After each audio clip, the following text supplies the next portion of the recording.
ഭീകരമാണ്. അപരിചിതമായ ഒരു ശബ്ദം എവിടെയെങ്കിലും ഉണ്ടാകുന്നുവോ എന്നറിയാൻ ജനം കാതോർത്തു. വള്ളക്കടവ് മേഖലയിലെ കുഞ്ഞുകുട്ടികൾ മുതൽ വൃദ്ധർ വരെ ഭീതിയിലാണ് ദിനരാത്രങ്ങൾ കഴിച്ചുകൂട്ടിയത്. ഞങ്ങള് ഭയങ്കര ഭയപ്പെട്ടാണ് കഴിയുന്നത്. ഞങ്ങളുടെ വീടിന്റെ താഴെ വരെയായി വെള്ളം. ഞങ്ങള് വലിയ അത്യാവശ്യത്തിന് താഴോട്ട് ഇറങ്ങാൻ വരെ ഭയമാണ്. ഞങ്ങളുടെ വീടിന്റെ അടുത്തുള്ളവരെല്ലാം ഇപ്പൊ മാറിപ്പോയിക്കൊണ്ടിരിക്കുകയാണ്.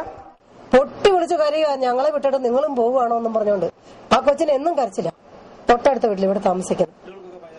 എല്ലാവർക്കും പേടിയാ, ഏത് സമയം ഇത്. എന്നിട്ട് ആ കൊച്ചു പറഞ്ഞത് എന്നാന്നറിയാവോ, ഞങ്ങൾ സ്കൂളിൽ പോയി, കുമളിയിലാണ് പഠിക്കുന്നത്, ഞങ്ങൾ സ്കൂളിൽ പോയി തിരിച്ചു വരുമ്പോ ഞങ്ങളുടെ അപ്പനും അമ്മയും ഇല്ലെങ്കിൽ, എന്റെ അനിയനും എന്റെ അമ്മയും ഇല്ലെങ്കിൽ ഞങ്ങൾ ആ സെക്കൻഡ് വെള്ളത്തിയെടുത്ത് ചാടി മരിക്കുമെന്ന് ആ കൊച്ചു പറഞ്ഞിരിക്കുന്നത്. അത്രയ്ക്ക് വിഷമാ കുഞ്ഞുങ്ങളുടെ ഒക്കെ മനസ്സിൽ. പെരിയാർ തങ്ങളുടെ വീട്ടുമുറ്റത്തേക്ക് എത്തുന്നതിന്റെ ആശങ്ക ഈ കുരുന്നു മുഖങ്ങളിലുമുണ്ട്. ദിവസം തോറും ജലനിരപ്പ് ഉയർന്നു വരുന്നത് ഇവർ നേരിട്ട് മനസ്സിലാക്കുന്നു. നിറകണ്ണുകളുമായാണ് പെരിയാർ തീരത്തെ മാതാപിതാക്കൾ കുട്ടികളെ സ്കൂളുകളിലേക്ക് അയക്കുന്നത്. അശുഭകരമായ ഒരു സംഭവം, ഒരു ദുരന്തം തങ്ങളുടെ ജീവിതത്തിലേക്ക് കടന്നു വരരുതേ എന്നിവർ പ്രാർത്ഥിക്കുന്നു. മുല്ലപ്പെരിയാർ ഡാമിനുണ്ടാകുന്ന ചെറിയൊരു തകരാർ പോലും ആദ്യം ബാധിക്കുന്നത് വള്ളക്കടവ് ഗ്രാമത്തെയാണ്. ഡാം വരികയാണെങ്കിൽ ഏറ്റവും അടുത്ത ഒരു 100ാമത്തെ ആളായിട്ട് എന്റെ കുടുംബം മരിക്കുമെന്നുള്ളതാണ് ഞാൻ കണക്കാടുന്നത്. അത്യാവശ്യ സാധനങ്ങളെല്ലാം പെറുകി കെട്ടി റെഡിയാക്കി വെച്ചിരിക്കുക. സർട്ടിഫിക്കറ്റുകളും മറ്റു കാര്യങ്ങളെല്ലാം, പിള്ളേരുടെ സർട്ടിഫിക്കറ്റ്, മറ്റ് സ്ഥലത്തിനുള്ള ആധാരങ്ങൾ, അങ്ങനെയുള്ള റെക്കോർഡുകൾ കംപ്ലീറ്റ് ഞങ്ങളെടുത്ത് മാറ്റി ദൂര സ്ഥലങ്ങളിൽ കൊണ്ടുവച്ചിരിക്കുക. இந்த முல்லப்பெரியார் டாமுக்கு வந்துட்டு நாங்கன்னு சொல்ல மாட்டேன், நானும் என் குடும்பமும் ஜாகிரதை கூட தயாரா இருக்கும். മുല്ലപ്പെരിയാർ അണക്കെട്ടിൽ ജലനിരപ്പ് 136 കവിയുന്നതോടെ ശാന്തമായി ഒഴുകുന്ന പെരിയാർ സംഹാരരൂപം കൈവരിക്കും. കൃഷിയിടങ്ങളെ കീഴ്പ്പെടുത്തുന്ന പെരിയാർ വീട്ടുമുറ്റത്തുനിന്ന് വീട്ടിനുള്ളിലേക്ക് കയറാൻ തുടങ്ങിയതോടെ പലരും വീടുപേക്ഷിക്കാൻ തുടങ്ങി. മഴ കനക്കുന്ന ദിവസങ്ങളിൽ വള്ളക്കടവുകാർ സുരക്ഷിത കേന്ദ്രങ്ങൾ തേടി മല കയറും. എന്തെങ്കിലും അപകടമുണ്ടായാൽ കുട്ടികളെയും വൃദ്ധരെയും വികലാംഗരെയും രക്ഷപ്പെടുത്തുക എളുപ്പമല്ല. അതുകൊണ്ട് ഇങ്ങനെയുള്ളവരെ സന്ധ്യയാകുന്നതിന് മുമ്പ് തന്നെ സുരക്ഷിത കേന്ദ്രങ്ങളിലേക്ക് എത്തിക്കുന്നു. ജലനിരപ്പ് ഉയരാൻ തുടങ്ങുന്നതോടെ ഒരു കൂട്ടപലായനത്തിന്റെ അവസ്ഥയിലാണ് പെരിയാർ തീരം. ഇവിടെ നിൽക്കാൻ പേടിയ, വെള്ളം കൂടുതലില്ലയോ. വെള്ളം വന്നാലും ഇറങ്ങി നടക്കാനും ഓടാനും പറ്റത്തില്ലല്ലോ. ഇവിടെ ഇപ്പൊ മാസം കഴിഞ്ഞിരിക്കും. ഈ മാസം ലാസ്റ്റ് എന്റെ കൊച്ചിന്റെ പ്രസവത്തിന്റെ ഡേറ്റ്. അതിനെ കൊണ്ട് ഞങ്ങൾ ശനിയാഴ്ച രാത്രി പേടിച്ചിട്ട് എന്റെ ആങ്ങളമാര് പാമനാറ്റിൽ നിന്ന് വന്ന് വണ്ടിയായിട്ട് വന്ന് രാത്രി കൊണ്ടുപോയി ഞങ്ങളെ. ഇന്ന് ഞാൻ പിന്നെ തിരിച്ചു വന്നു. ഇവിടെ നമ്മൾ ഇട്ടേച്ച് എവിടെ പോകാനാ? എല്ലാം ഇട്ടെറിഞ്ഞിട്ട് പോയിട്ട് തന്നെ ചെയ്യും.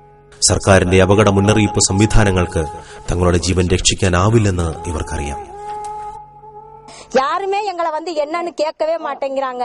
ஒரு வாரமா வள்ளக்கடவுல மந்திரி வர்றாங்க, போலீஸ் வர்றாங்க, எஸ்ஐ வர்றாங்க, எத்தனையோ பேர் வர்றாங்க, சர்க்கிள் வர்றாரு. யாரும் இந்த கோலனிக்கே வரவே இல்ல.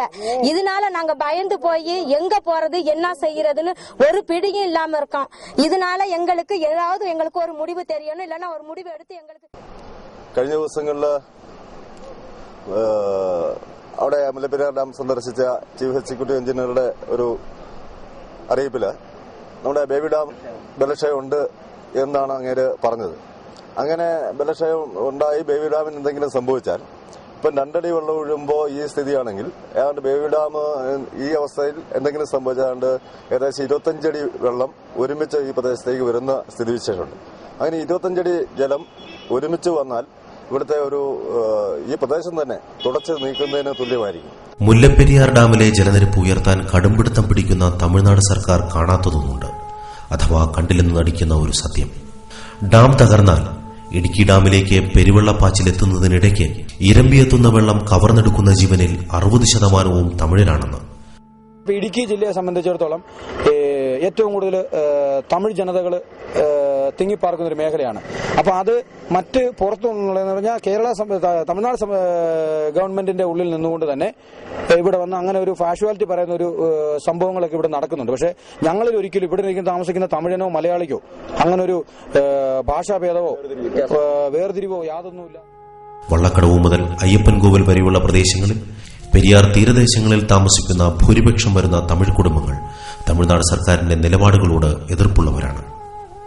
തീർച്ചയായിട്ടും ഈ മുല്ലപ്പെരിയാറിന് തമിഴ് മേഖലയിൽ താമസിക്കുന്ന, ഈ കേരളത്തിൽ താമസിക്കുന്ന തമിഴ് മേഖലയിലുള്ള ആൾക്കാർ തീർച്ചയായിട്ടും എല്ലാവിധ സമര പരിപാടിയിലും അവർ பூர்ண சப்போர்ட் உண்டாகும். நாங்க இங்க வந்து பிறந்து வளர்ந்ததெல்லாம் இங்கே தான் பிறந்து வளர்ந்தோம். போயிட்டு எங்களுக்கு டாம் வந்து தண்ணி குறைக்கணும். டாம்ல வந்து நாங்க இந்த பிரச்சனை பரிகரிக்கணும்னா எங்களுக்கு ஒரு புதிய டாம் நிர்மிக்கணும். இந்த டாம் நிலவில் இருக்கையிலே புதிய ஒரு டாம் நிர்மிக்கணும். இந்த டாம் நிர்மிச்சு ஒரு 140 അടി 150 അടി அவங்க தண்ணி கட்டி புதுசா கட்டி கொண்டு போட்டு ദാഹിച്ചു വലയുന്ന ലക്ഷക്കണക്കിന് തമിഴ് ജനങ്ങൾക്ക് കുടിനീരേകുന്നത് മുല്ലപ്പെരിയാറിൽ നിന്ന് ഒഴുകിയെത്തുന്ന ജലമാണ്. 7ഓളം ജില്ലകളെ ജലസമൃദ്ധമാക്കുന്നതും കൃഷിയോഗ്യമാക്കുന്നതും മുല്ലപ്പെരിയാറാണ്. പൂജകൾ നടത്തി എല്ലാ ദൈവങ്ങളെയും പ്രീതിപ്പെടുത്തിയാണ് തമിഴ്നാട് മുല്ലപ്പെരിയാർ ജലം തമിഴ്നാട്ടിലേക്ക് ഒഴുക്കുന്നത്. ദൈവങ്ങളെ പ്രീതിപ്പെടുത്താൻ മറക്കാത്തവർ പക്ഷേ കേരളത്തിലെ ലക്ഷക്കണക്കിന് ജനങ്ങളുടെ പ്രാർത്ഥനയ്ക്ക് ചെവി കൊടുക്കാറില്ല.